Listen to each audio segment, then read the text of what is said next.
Hello Rajesh గారు, police station నుండి మాట్లాడుతున్నాను. మళ్ళీ మీరు డిజిటల్ అరెస్ట్ లో ఉన్నారు. వేరే గదిలోకి వెళ్ళండి.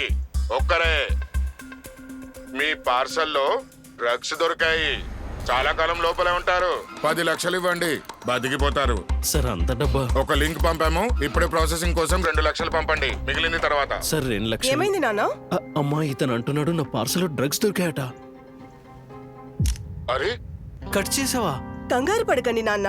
డిజిటల్ అరెస్ట్ అనేది ఏదీ లేదు. ఇదంతా మోసం. మోసమా?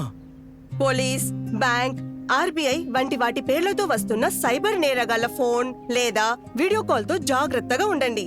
వాటికి ఎలాంటి డబ్బు పంపకండి. ఇంకా వెంటనే పోలీసులకి రిపోర్ట్ చేయండి. ఒకవేళ తెలివిగా మసులుకోకుంటే డబ్బుని పోగొట్టుకుంటారు. ఆర్బీఐ అంటుంది, విషయాలు తెలుసుకోండి, జాగరూకంగా ఉండండి.